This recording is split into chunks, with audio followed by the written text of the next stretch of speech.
Hello student, welcome to Nirala study. तो प्यारे बच्चों, स्वागत है आपके परिवार निराला स्टडी पर। जैसे कि आप लोग एग्जाम बूस्टर में यूनिट 4 का आप लोग देख रहे हैं वीडियो। तो पिछले वाले वीडियो में हम लोग का 6 तक क्वेश्चन हो गया था, ठीक है। ये लघु उत्तरीय और आपका क्या है, दीर्घ उत्तरीय प्रश्न है और आया हुआ प्रश्न है या आने की 100% क्या है, संभावना है।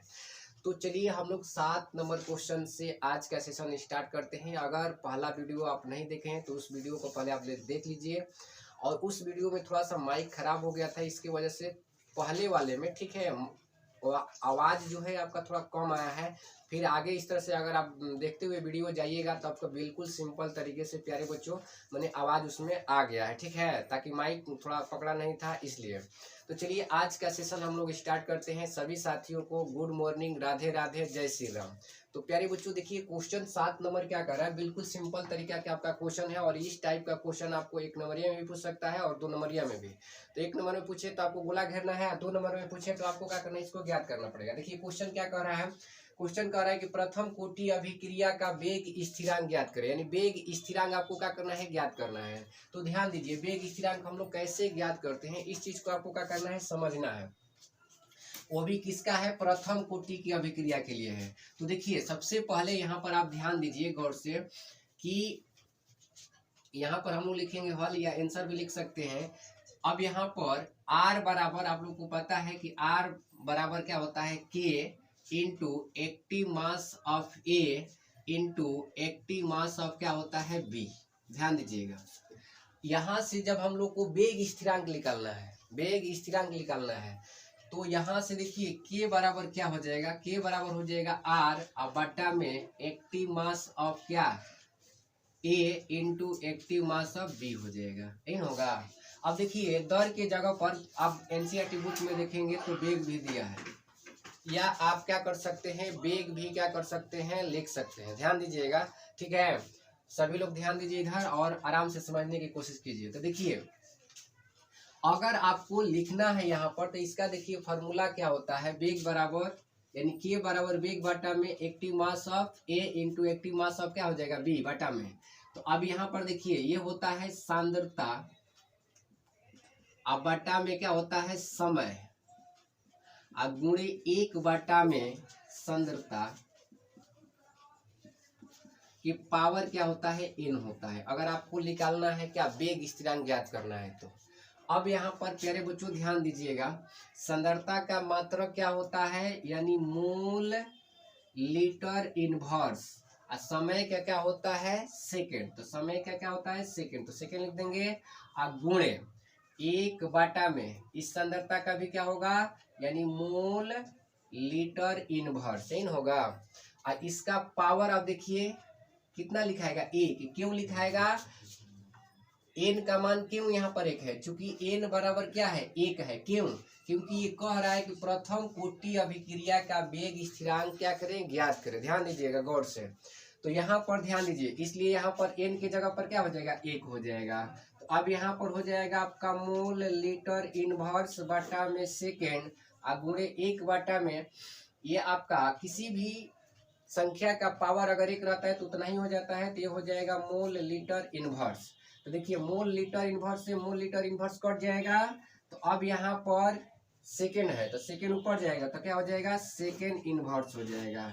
यानी प्रथम कोटि अभिक्रिया का वेग स्थिरांक जो है क्या होगा, यानी प्रथम कोटि का वेग स्थिरांक आपका कितना आ गया, आगे आपका सेकेंड इनवर्स, या इसी को कभी कभी समय इनवर्स भी हिंदी में आपको दे दिया हुआ रहेगा। तो इस चीज को आप क्या करेंगे, ध्यान रखेंगे। तो चलिए अब हम लोग चलते हैं नेक्स्ट क्वेश्चन पर, यानी 8 नंबर पर, ठीक है। तब तक के लिए इस क्वेश्चन को आप लोग क्या कीजिए, स्क्रीनशॉट ले लीजिए बच्चों। क्वेश्चन नंबर देखिए, क्वेश्चन नंबर 8 और कौन सा, 9।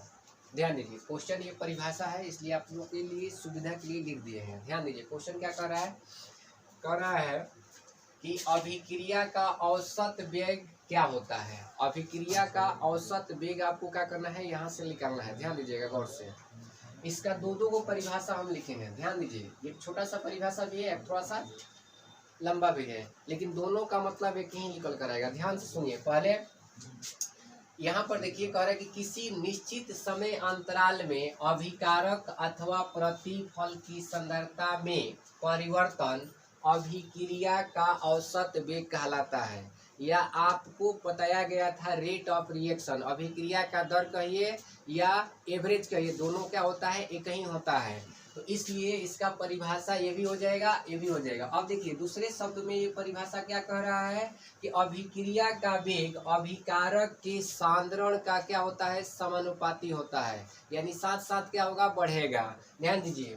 फिर कह रहा है कि अभिक्रिया का प्रारंभ में अभिकारक का सांद्रण बहुत उच्च रहता है, बहुत क्या रहता है, उच्च रहता है, परंतु समय बीतने पर अभिकारक का सांद्रण घट जाता है। यानी जैसे जैसे समय बीतेगा अभिक्रिया का सांद्रण भी क्या होता है, घटते जाता है।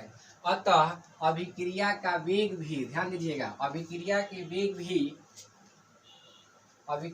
वेग भी घट जाता है। देखिए यहाँ पर छूट गया है प्यारे बच्चों, ये क्या हो जाता है, घट जाता है। ध्यान दीजिएगा, अभिक्रिया के वेग भी क्या हो जाता है, घट जाता है। इसका अर्थ यह है कि समय के अंतराल में अभिक्रिया का वेग परिवर्तित होते जाते हैं, यानी परिवर्तित होते जाएगा। ठीक है, तो इसलिए इस परिभाषा को भी लिख सकते हैं या इस परिभाषा को भी लिख सकते हैं, दोनों आपका परिभाषा क्या है, सही है। ये दूसरे शब्दों में है, तो इसी को याद आप कर लीजिए, बिल्कुल सिंपल से है, 2 लाइन का है। क्या कह रहा है कि किसी निश्चित समय अंतराल में अभिकारक अथवा प्रतिफल की सांद्रता में परिवर्तन अभिक्रिया का औसत वेग कहलाता है। ठीक है, तो चलिए अब हम लोग देखते हैं ताक्षणिक वेग। ध्यान दीजिएगा, ताक्षणिक वेग, इसको आप क्या करेंगे, स्क्रीनशॉट मार कर लिख लेंगे ध्यान से। इसी एक को भी आप क्या कर सकते हैं, याद रख सकते हैं। दोनों परिभाषा आपको लिख दिया गया है दूसरे शब्दों में भी, अभिक्रिया का औसत वेग का। अब ध्यान दीजिए, ताक्षणिक वेग या इसी को बोला जाता है तत्कालिक वेग, यानी तुरंत हो जाए जो अभिक्रिया। जैसे आप लोग जानते हैं कि अगर आपके पास हाइड्रोजन है तुरंत, यानी नवजात ये हाइड्रोजन है, तुरंत यूज नहीं कीजिएगा ना, तो ये जल्दी से क्या हो जाता है, H2 बन जाता है, यानी अणु के रूप में आ जाता है। उसी तरह से ऑक्सीजन भी है आपका। जैसे आप एक बार सुने होंगे कि मोहनोचवा आया, वास्तव में मोहनोचवा कहीं दिख ही नहीं रहा था।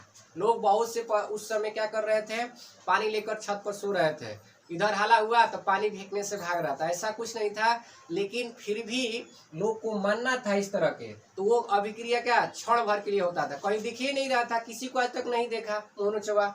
एगो आया था चोटी कटवा, ठीक है, तो इस तरह से क्षण भर में काट लेता था, लड़कियों के पीछे से चोटी, पते नहीं चल रहा था, तो वो क्षण भर के लिए। तो कोई भी अभिक्रिया में अगर कोई काम क्षण भर के लिए होता है तो उसी को बोला जाता है तत्कालिक या ताक्षणिक वेग। तो ध्यान दीजिए, इसका परिभाषा 2 तरह से हम लिखे हैं, ध्यान दीजिएगा। पहला एकदम बिल्कुल आप ध्यान से समझिए, कह रहा है कि किसी क्षण में अभिक्रिया का ताक्षणिक वेग उस क्षण वक्र के बिंदु पर खींचे गए स्पर्श रेखा के ढाल के क्या होता है, बराबर होता है। तो उसे क्या कहते हैं, ताक्षणिक वेग या तत्कालिक वेग कहते हैं।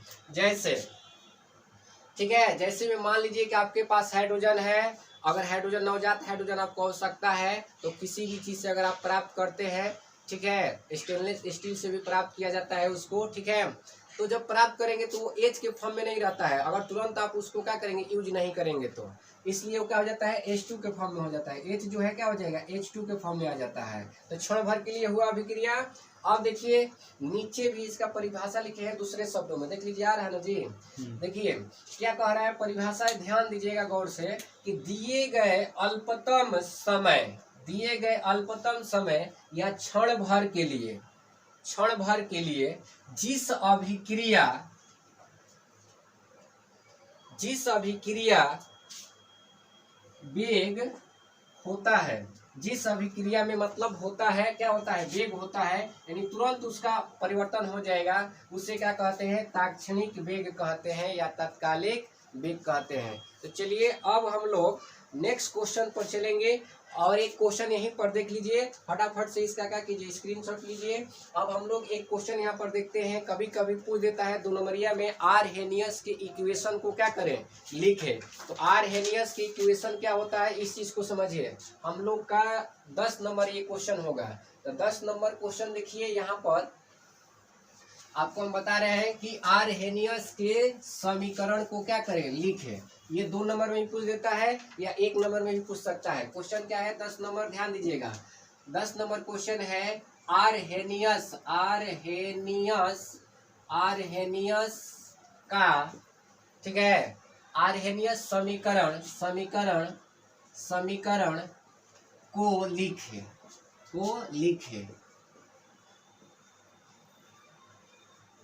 आरहेनियस समीकरण को क्या करना है, लिखना है, ध्यान दीजिएगा।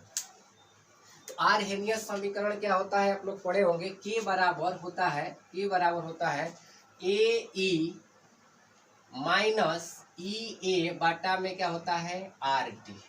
यही होता है आरहेनियस का क्या इक्वेशन, या इसको ऐसे भी लिख सकता है, के बराबर ए ई, यहाँ पर ई ए आर टी, वही चीज हम लिख दिए, ठीक है, कोई गलत नहीं है, दोनों क्या है, सही है। तो ये आपका 10 नंबर हो गया। अब हम लोग चलेंगे 11 नंबर क्वेश्चन पर, ठीक है।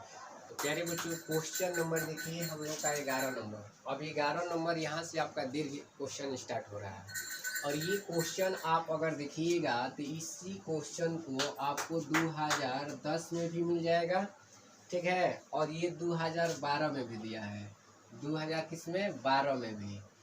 थोड़ा सा परिवर्तन है, इस चीज को इसमें आपको समझना है। देखिए जहाँ पर आपको यहाँ पर 60 मिनट में दिया है ना, वो सेकेंड में दिया है। तो इस क्वेश्चन को 2010 वाले क्वेश्चन को बनाइए या 2012 वाले क्वेश्चन को बनाइए, जो पूछा है आंसर उतना ही आएगा, लेकिन उसका एगो का मिनट में आएगा, एगो का क्या आएगा, सेकंड में आएगा। क्यों आएगा, क्योंकि मिनट में पूछा है तो मिनट में आएगा, और सेकंड में पूछेगा तो आप सेकंड में बना लीजिएगा। तो देखिए क्वेश्चन क्या कर रहे हैं, यहाँ पर गौर से देखिए, ध्यान दीजिए। इधर कह रहा है क्वेश्चन पहला क्या कर रहा है। अब देखिए केमिस्ट्री में प्यारे बच्चों क्वेश्चन क्या होता है कि जब 5 नंबरिया आता है तो आपको इस तरह से क्वेश्चन दे देगा, ए और बी। तो ए में आपका एक न्यूमेरिकल है और बी में आपका एक क्वेश्चन है जो कि शून्य प्रक्रम और प्रथम प्रक्रम का अभिक्रियाओं का एक ही क्या करना है, उदाहरण देना है। ध्यान दीजिएगा, उदाहरण क्या करना है, देना है। उधर वाला पंखा बंद कर दीजिए।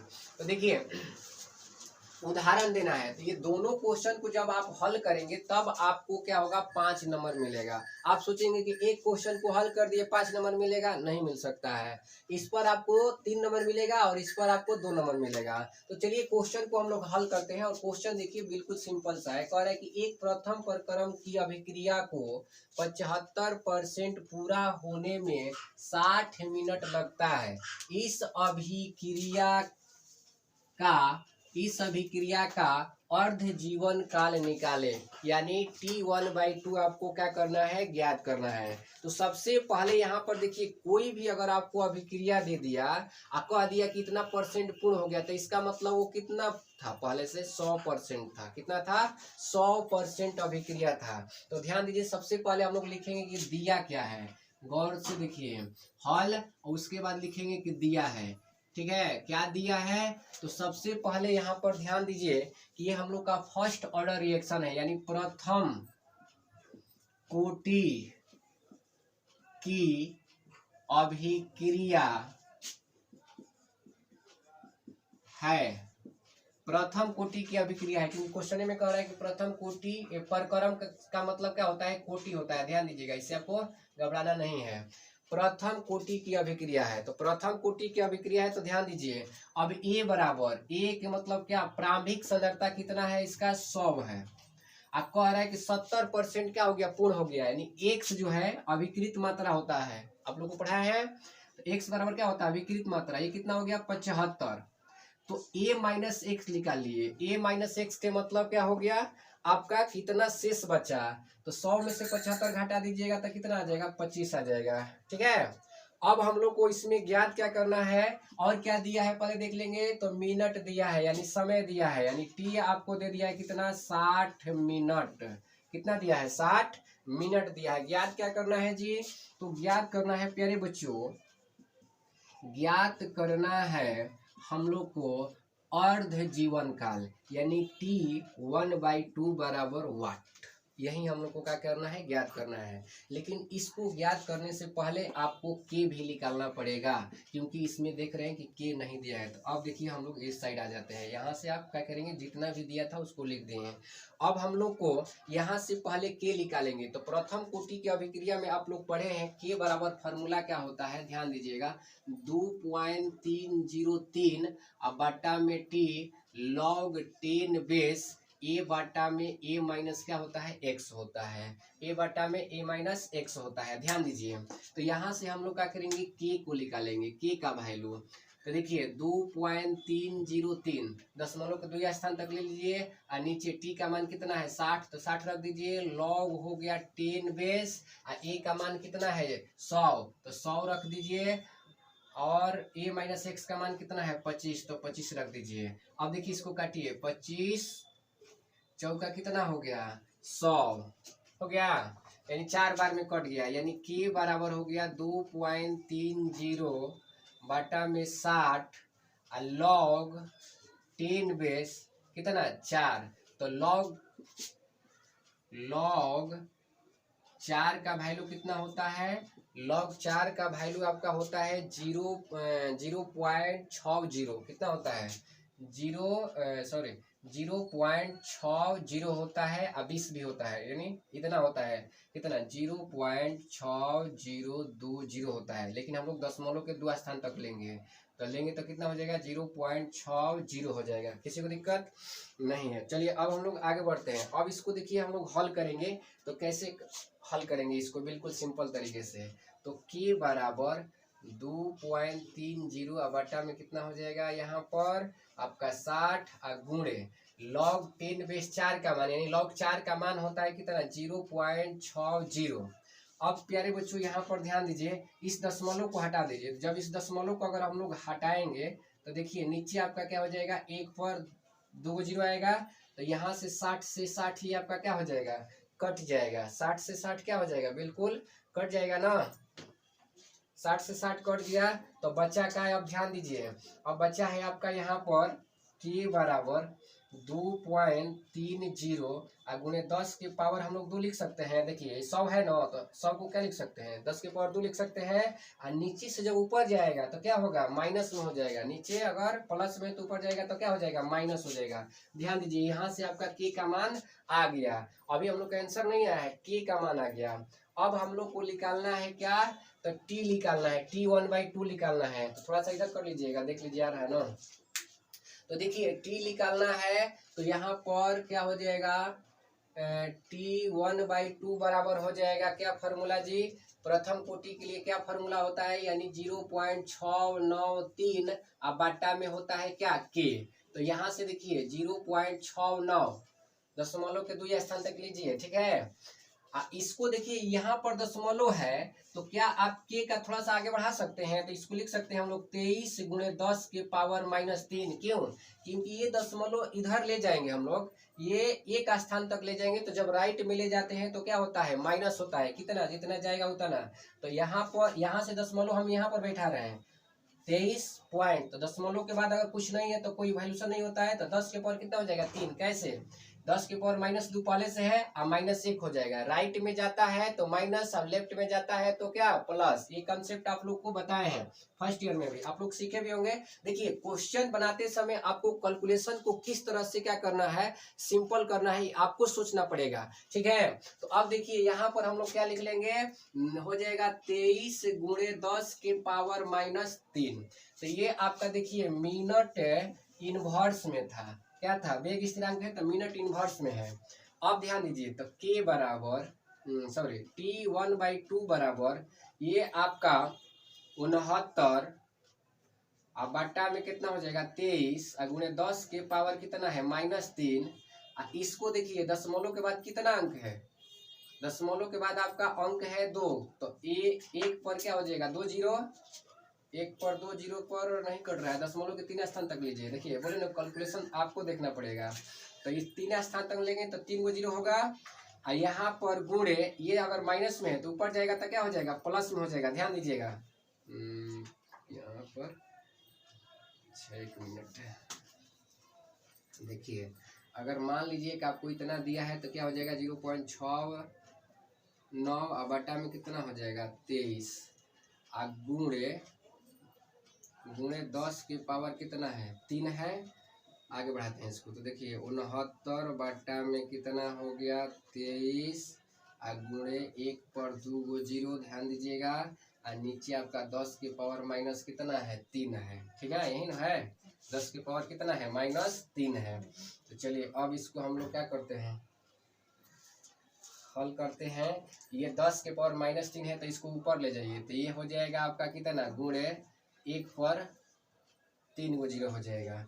तो देखिए 2 0 से 2 0 काट दीजिए। ठीक है ये 23 से 3 बार में कट जाएगा 69 आ जाएगा। ठीक है तो कितना बचा 3 और ये 10 बचा था दोनों में गुणा करा दीजिए।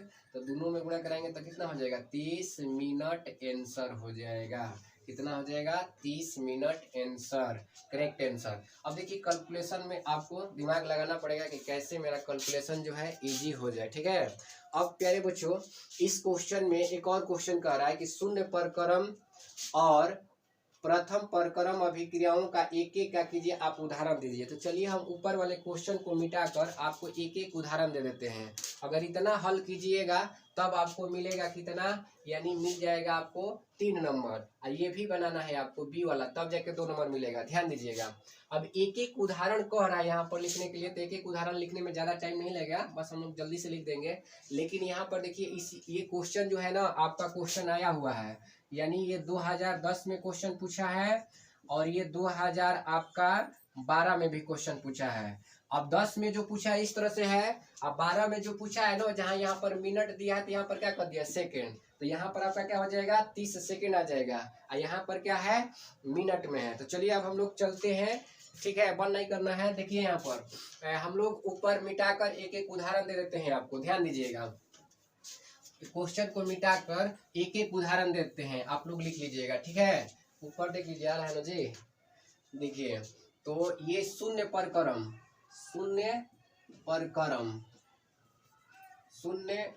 कर्म कह रहा है कर्म कह रहा है तो कर्म में लिखिए शून्य कर्म का लिखना है एक उदाहरण आपको एक लिखना है प्रथम परक्रम। परक्रम के मतलब कोटि ही होता है। ठीक है कोटि भी लिख सकते हैं आप परक्रम के जगह पर कोटि भी ले सकते हैं यहाँ पर कोटि भी हो सकता है यहाँ पर भी। तो देखिए शून्य परक्रम यानी ऐसा कोई अभिक्रिया लीजिए जैसे H2 प्लस Cl2 ये दोनों अभिक्रिया इस तरह से नहीं करता है। इसमें आपको क्या लेना पड़ता है लाइट LIGHT या इसी पर आपको देखने को मिल जाएगा H न्यू लिखा जाता है। ठीक है तो ये देखिए ये बन जाएगा 2HCl तो ये कौन सा अभिक्रिया है शून्य परक्रम का है। यानी कोई भी अगर आपके पास अभिक्रिया मिल रहा है और उसमें कुछ भी उत्प्रेरक आ रहा है तो उसका कौन सा अभिक्रिया होता है शून्य परक्रम का होता है। कैसा होता है शून्य परक्रम का। एक हो गया ये। ठीक है अब प्रथम कोटि का तो प्रथम कोटि का देखिए N2 आप प्लस में ऑक्सीजन ले लीजिए ये दोनों का अभिक्रिया करेगा तो नाइट्रिक ऑक्साइड बनेगा 2 नाइट्रिक ऑक्साइड। तो देखिए ऑक्सीजन जो होता है ना इसमें आपको क्या करना है प्रथम तो इसका नहीं लिया जाता है क्योंकि ये गैस है ये भी गैस है ये भी गैस है लेकिन इसका आप एग्जाम्पल ये दे सकते हैं। ठीक है क्योंकि ये प्रथम परक्रम का क्या है कोटि क्या अभिक्रिया है। तो ये आप लोग क्या करेंगे नोट कर लेंगे। चलिए अब हम लोग नेक्स्ट क्वेश्चन 12 नंबर पर चलते हैं। बच्चों क्वेश्चन नंबर देखिए 12। ठीक है इस क्वेश्चन में भी आपको 2 गो क्वेश्चन कह रहा है ध्यान दीजिए और इस क्वेश्चन में भी आपको क्या कह रहा है 2 क्वेश्चन दिया हुआ है तब जाके आपको क्या होगा 5 नंबर मिलेगा। ये अजब तरह से केमिस्ट्री को बना दिया है एग्जामिनर। ठीक है एक एक अगर देता तो बहुत अच्छा रहता लड़कों के लिए लेकिन इसी में देखिए 3 गो क्वेश्चन तब जाके आपको 5 नंबर मिलेगा। गजब का है। देखिए यहाँ पर पहले बिल्कुल सिंपल से समझिए कि क्वेश्चन क्या कह रहा है। रीड द केयरफुली क्वेश्चन तो एकदम ध्यान से समझने की कोशिश कीजिए क्योंकि क्वेश्चन में ही आंसर छुपा हुआ रहता है अगर आपका कंसेप्ट क्लियर है तो। ध्यान दीजिए अभिक्रिया की कोटि तथा आणविकता की परिभाषा दीजिए। ध्यान दीजिए एक हो गया कह रहा है। फिर दूसरा क्वेश्चन इसी में कह रहा है कि प्रथम कोटि की अभिक्रिया के विशिष्ट वेग स्थिरांक के लिए सामान्य व्यंजक क्या करें प्राप्त करें। यानी व्यंजक यानी प्रथम कोटि अभिक्रिया के लिए आपको क्या करना है ज्ञात करना है और इसमें अभिक्रिया की कोटि का भी परिभाषा देना है और आपको आणविकता का भी परिभाषा देना है। क्या देना है आणविकता का भी। तो देखिए आणविकता अब ये अभिक्रिया की कोटि जो है ना प्यारे बच्चों तो इसके पहले वाले वीडियो में हम बताए हैं ठीक है। तो यहाँ पर नहीं टाइम गवाएंगे हम लोग, सीधे से आणविकता देखते हैं। ठीक है, आणविकता। तो देखिए आणविकता का मतलब क्या होगा कि किसी अभिक्रिया में भाग लेने वाले कुल अभिकारकों की संख्या को क्या कहते हैं, आणविकता कहते हैं। ठीक है, जैसे में यहाँ पर ध्यान दीजिए RCOO, यहाँ पर हो गया आपका R डैश, अब प्लस में इसमें क्या हो गया H2O, तो H2O हो गया। तो ध्यान दीजिए अब ये बनता क्या है, ये बन जाता है RCOOH बन जाता है। अब प्लस में बनता है आपको ROH, ये आपको ऑर्गेनिक में भी बताया गया होगा ये रिएक्शन को। ठीक है, तो ध्यान दीजिए आणविकता का मतलब यहाँ पर आपका एक छुपा हुआ है, यहाँ पर भी एक छुपा हुआ है। तो इसका आणविकता जो होगा क्या होगा, ध्यान से समझिए। आणविकता जो होगा इसका, आणविकता जो होगा इसका, ध्यान दीजिएगा, आणविकता जो होगा ये एक और ये एक, क्योंकि कह रहा है ना कि किसी अभिक्रिया में भाग लेने वाले अभिकारकों की, यानी कुल अभिकारकों की संख्या को क्या कहते हैं, आणविकता। तो ये है आपका अभिकारक, ये भी क्या है, अभिकारक, दोनों अभिकारक है। इसमें देख लीजिए कितना अणु है, इसमें एक अणु और इसमें एक अणु, तो दोनों को जोड़ेंगे हम लोग तो 1 + 1 बराबर कितना हो जाएगा, 2, यानी आणविकता इसमें कितना आ जाएगा आपका 2 आ जाएगा। लेकिन कोटि अगर पूछता है इसी में, ठीक है, कोटि अगर पूछता है तो 1 होता है। क्यों, इस चीज को भी आपको समझ लेना है। कोटि अगर पूछेगा तो ये कहीं क्यों होगा, देखिए अब ये अभिक्रिया के सक्रिय मात्राओं पर क्या करता है, डिपेंड करता है। सक्रिय मात्राओं के गुणनफल के क्या होता है, समानुपाती होता है, तो सिर्फ इसी का लिया जाएगा। ये जल है तो जल का नहीं लिया जाता है। जैसे इसको लिखना होगा तो ध्यान दीजिए कैसे लिखेंगे, R बराबर K active mass of RCOO R dash. ठीक है, इसको हम लोग क्या करेंगे, बड़ा कोष्टक में लिख देंगे। इसका पावर कितना है, 1। अगर एक्टिव मास इसका लिखना है तो जल H2O, और इसका जो है पावर कितना हो जाता है, 0 हो जाता है। तो ये दोनों को जब जोड़िएगा तो आपका कोटि कितना आएगा, देखिए कोटि आपका आ जाएगा सभी घातों के योग जो होता है, सक्रिय मात्राओं के गुणनफल का जो घातों का योग होता है उसी को बोला जाता है क्या, कोटि। तो 1 का +0 जोड़िएगा तो कितना आ जाएगा, 1 आ जाएगा, यानी कोटि आपका 1 आएगा, लेकिन आणविकता कितना आएगा, 2 आएगा। तो प्यारे बच्चों अभिक्रिया की कोटि इससे पहले वाले वीडियो में हम बताए हैं। और यहाँ पर ध्यान दीजिए, ये कह रहा है ना कि प्रथम कोटि अभिक्रिया के लिए विशिष्ट वेग स्थिरांक के लिए सामान्य व्यंजक प्राप्त करें। तो प्रथम कोटि के लिए अभिक्रिया का व्यंजक हम आपको प्राप्त कराए हैं। आप प्ले लिस्ट में चले जाइएगा, यूनिट 4 का सारा वीडियो है उसमें, अगर आप नहीं पढ़े हैं तो वहां से आप क्या कीजिएगा, पढ़ लीजिएगा। तो चलिए हम लोग अब नेक्स्ट क्वेश्चन के पास चलते हैं, 13 नंबर क्वेश्चन के पास। तब तक इसको आप क्या कीजिएगा, समझ लीजिए और अच्छे से स्क्रीनशॉट ले लीजिएगा। तो प्यारे बच्चों क्वेश्चन ये देखिए, क्वेश्चन जो है आपका, क्वेश्चन क्या कर रहा है कि प्रतिक्रिया की प्रथम कोटि का अर्ध आयु 40 मिनट है। अर्ध आयु 40 मिनट, यानी T1/2 बराबर आपका कितना दिया है, 40 मिनट दिया है। प्यारे बच्चों ध्यान दीजिएगा क्वेश्चन पर। तो प्रतिकारक के 90% पूर्ण होने में कितना समय लगेगा। तो सबसे पहले हम लोग क्वेश्चन को बनाते समय क्या ध्यान रखते हैं कि गिवन वैल्यू आपको क्या है, गिवन दैट क्या है, ठीक है, और क्या आपको निकालना है। तो देखिए हम लोग को समय निकालना है कि कितना समय निकाल हो रहा है, ठीक है, यानी टाइम कितना लगेगा, यानी टी निकालना है आपको। लेकिन T1/2 बराबर आपको क्या किया है, दिया हुआ है, तो इसलिए आपको यहाँ पर ध्यान से समझना है। तो सबसे पहले हम लोग लिख लेते हैं सोल्व, ठीक है, और उसके बाद गिवन दैट। तो गिवन दैट में देखिए क्या क्या पहले दिया है, इस चीज़ को पहले हम लोग लिख लेते हैं। तो यहाँ पर T1/2 बराबर आपको कितना दिया है, 40 मिनट दिया है जी। उसके बाद कह रहा है कि प्रतिकारक के 90% पूर्ण होने में, 90% पूर्ण होने में, तो इसका मतलब 90% पूर्ण हो जा रहा है। तो पूरा विलयन कितना था, यानी अभिक्रिया कितने पर होगा, 100% पर होगा। तो यानी A बराबर क्या हो जाएगा, 100 हो जाएगा। तो यहाँ पर देखिए A बराबर 100 हो गया, A माइनस x बराबर कितना हो गया आपका, अभिकृत कितना हो गया, 90%, तो 90 यहाँ पर हो गया। A माइनस एक्स बराबर कितना हो गया, अब A माइनस एक्स, तो A में से x को घटा दीजिए, यानी 100 में से 90 को घटा दीजिए, कितना आ जाएगा, 10 आ जाएगा, ठीक है। इतना चीज़ आपको दिया है। अब हम लोग को फाइंड करना है, फाइंड यानी ज्ञात क्या करना है, यानी T बराबर क्या, वाट, T बराबर वाट। तो देखिए प्रथम कोटि की अभिक्रिया ये है, फर्स्ट ऑर्डर क्या है, ये रिएक्शन है, ध्यान दीजिएगा। फर्स्ट ऑर्डर रिएक्शन है, तो फर्स्ट ऑर्डर प्यारे बच्चों रिएक्शन है, तो फर्स्ट ऑर्डर रिएक्शन का अर्ध आयु जो होता है आप लोग को बताए थे क्या होता है, T1/2 बराबर होता है 0.693 और बटा में क्या होता है, K होता है, बटा में क्या होता है, K होता है। तो यहाँ से हम लोग क्या करेंगे, K को निकालेंगे। तो K को निकालने के लिए देखिए क्या करेंगे, K को इधर लाएंगे तो K बराबर, ठीक है, ये हो जाएगा 0.693 बटा में कितना हो जाएगा, T का मान कितना दिया है, 40 दिया है, 40 दिया है ना, तो भाग दे दीजिए। तो जब भाग दीजिएगा तो इसका आपका आ जाएगा वैल्यू 0.0173 अब मिनट इन्वर्स। मिनट इन्वर्स क्यों हो गया, क्योंकि मिनट नीचे से ऊपर जा रहा है, नीचे से जब ऊपर जाता है तो बदल जाता है। इतना हो गया। अब यहाँ से हम लोग K निकाल लिए, जब K निकल गया तो हम लोग को T निकालना है। तो T निकालना है तो फर्स्ट ऑर्डर रिएक्शन का, ये तो हाफ रिएक्शन था ना, हाफ का ये फार्मूला होता है।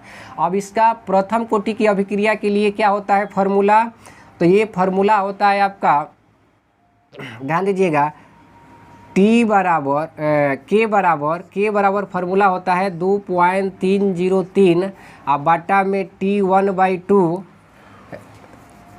T होता है, सॉरी T होगा log 10 बेस A बटा में A माइनस क्या होता है, x होता है। तो यहाँ से देखिए हम लोग K निकालने हैं, तो इसको T को इधर कर देंगे तो T बराबर हो जाएगा 2.303 और यहाँ पर आपका क्या आ जाएगा, K आ जाएगा। log 10 बेस A का मान कितना है, देखिए 100 है, तो 100 रख दीजिए। A माइनस x का मान कितना है, 10 है, तो 10 रख दीजिए, 1 0 से 1 0 काट दीजिए। अब यहाँ पर K का भी मान रख दीजिए, तो यहाँ पर K का मान कितना रखेंगे, जो आया है तो 0.173, ठीक है। और T बराबर 2.303 बटा में क्या हो गया, 0.0173, यहाँ पर देखिए 1 0 छूट गया है, ठीक है।